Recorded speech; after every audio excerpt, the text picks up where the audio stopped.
Hai hai hai hai. Jumpa lagi di Lovrins Bercerita. Bersama saya Rina, pastinya di channelnya Cerita Keren. Jangan lupa like, subscribe, dan bunyikan loncengnya ya. Tentu saja masih di Ladies in My Husband Pocket.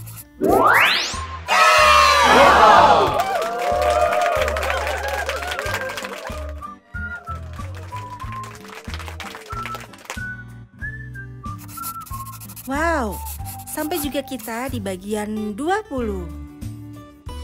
Selamat menonton, semoga terhibur. Menjelang makan malam, Desya cukup terheran dengan puluhan panggilan tak terjawab dari Rani. Tanpa menunggu, Desya menghubungi sahabatnya itu. "Saya akan berangkat besok, bisa bantu saya, Mbak?" Rani mengabarkan berita yang selama ini ditunggu-tunggu Desya. Biar bagaimanapun juga, keputusan ini pasti sudah dipikirkan matang-matang oleh sahabatnya itu. Sungguh pernyataan Rani membuat hati Desya lega. Itu yang ia harapkan sejak beberapa waktu lalu. Ia tak pernah berhenti meminta Rani untuk berkunjung ke Cirebon. Minimal meninggalkan suaminya yang tak pantas disebut suami dan ayah itu. Siap, dengan senang hati. Soal sekolah anak-anak tak usah dipusingin. Kita cari solusinya sama-sama di sini. Yang penting Mbak berangkat dan tiba dengan selamat di Cirebon. Jadi naik apa?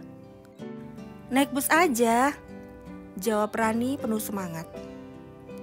Alhamdulillah, dengan senang hati Cirebon selalu membukakan pintu gerbangnya untuk Mbak dan anak-anak. Desya berjanji akan menjemputnya. Ia akan tiba sesaat sebelum busnya sampai di terminal.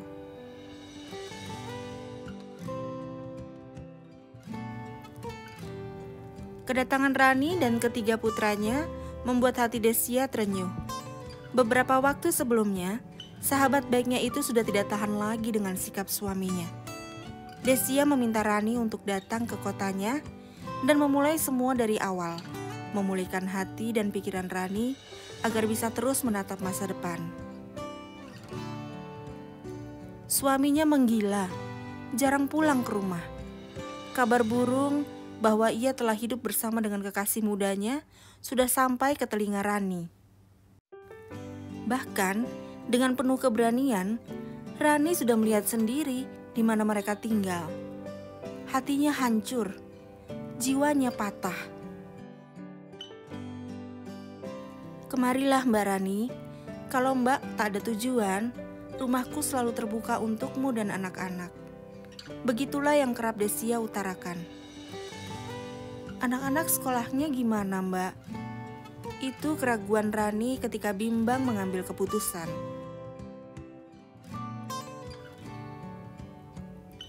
"Sudah, jangan dipikirkan. Ini juga atas permintaan Mas Rama kok. Yang penting itu memulihkan hatimu dulu. Bila nanti Mbak merasa sudah cukup amunisinya, baru berperang." Canda Desya. Akhirnya Rani memutuskan mencoba mengalihkan perasaan hatinya yang tak menentu dengan bersibuk ria di redaksi penerbitan yang Desya kelola. Sesuai dengan keterampilannya, Rani belajar bagaimana proses penerbitan dengan baik.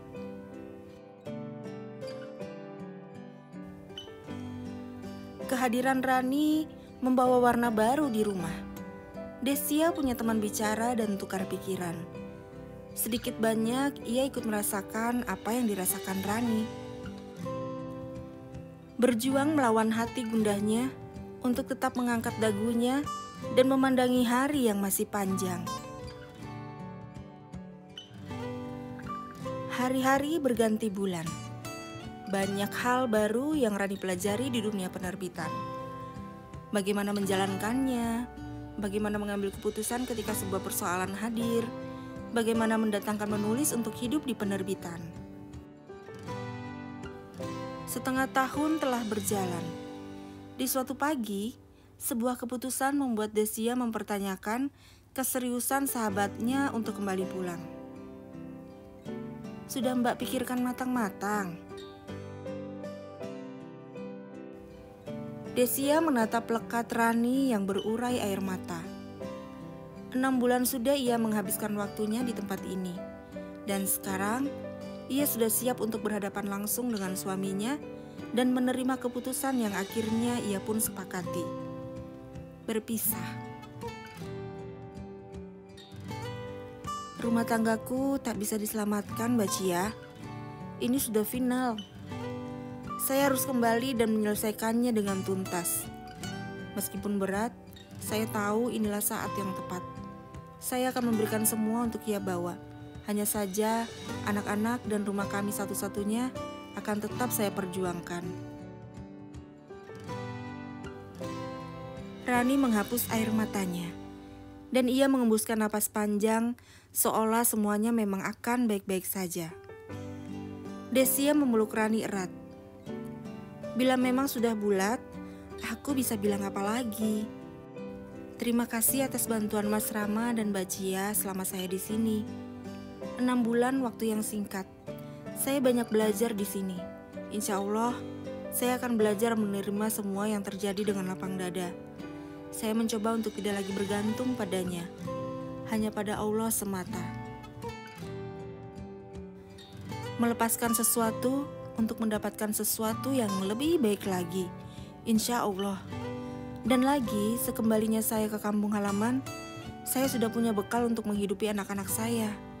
Bismillah, saya tidak akan pernah melupakan pelajaran selama di sini. Desia mengangguk dan tersenyum. Ia yakin Rani pasti bisa melaluinya. Suaminya memilih bersama kekasih selingkuhannya dan meninggalkan ia beserta ketiga anaknya. Sungguh, sesuatu yang tak dapat dibayangkan Desia bila itu terjadi pada keluarganya. Ia terlalu takut bila ia ada di posisi Rani. Mbak Cia, untukmu saya hanya bisa berpesan. Mas Rama itu lelaki yang bertanggung jawab.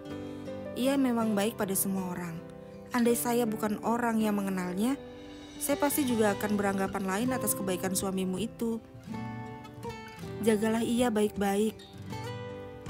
Kalau sampai ia dekat dengan wanita lain, itu bukan kesalahannya. Wanitanya saja yang salah pengertian dengan kebaikannya. Pesta, pokoknya yang rukun. Kalian adalah pasangan panutanku. Dan kamu adalah wanita sabar yang pernah kutemui. Rahma tersenyum kecil saat mendengar Rani mengungkapkan kata-katanya. Memang ada benarnya yang dikatakan Rani. Istrinya adalah wanita paling sabar.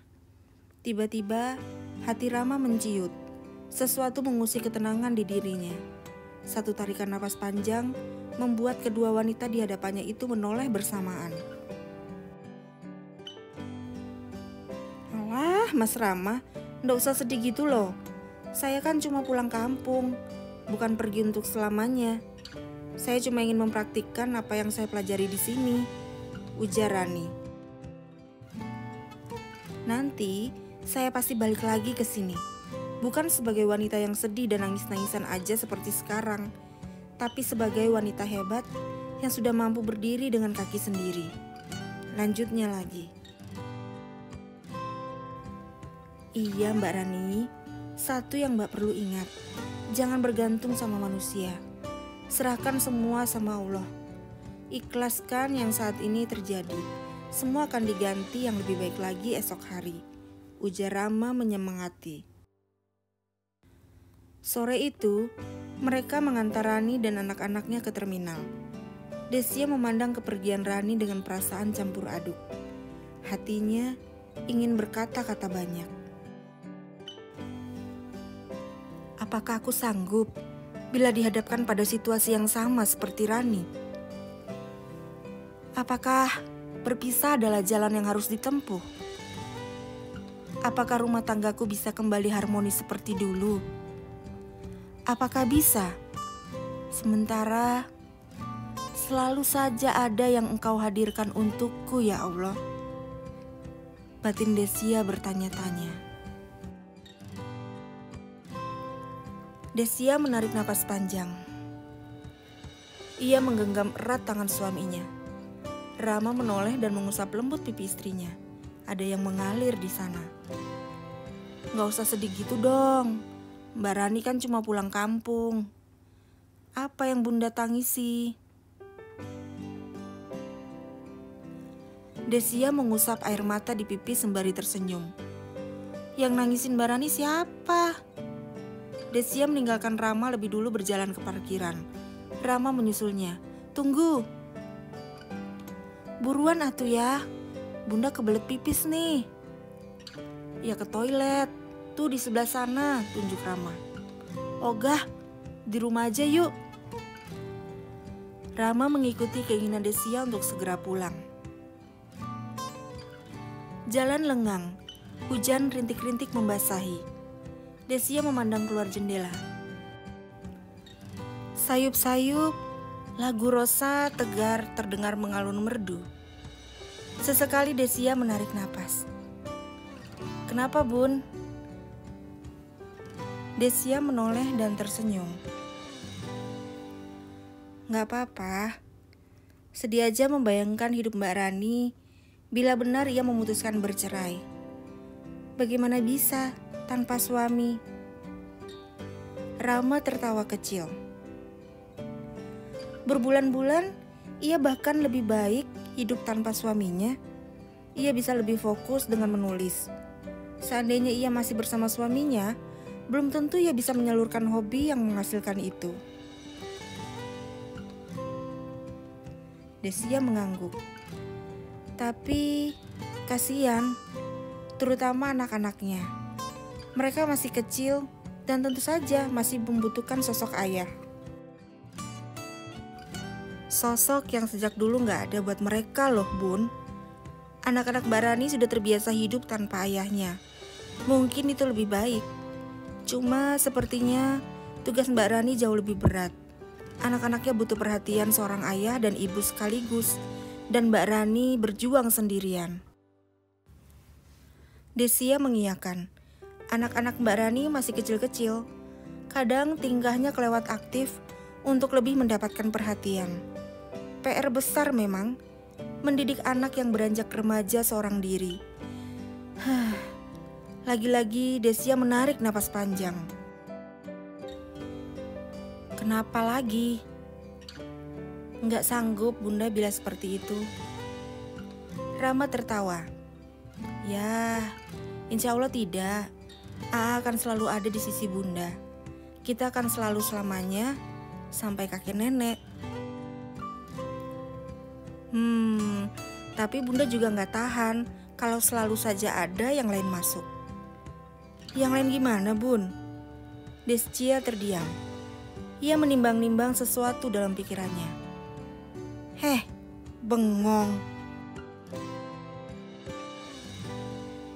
Nanti sampai di rumah, hal pertama yang ingin Bunda lakukan adalah pipis.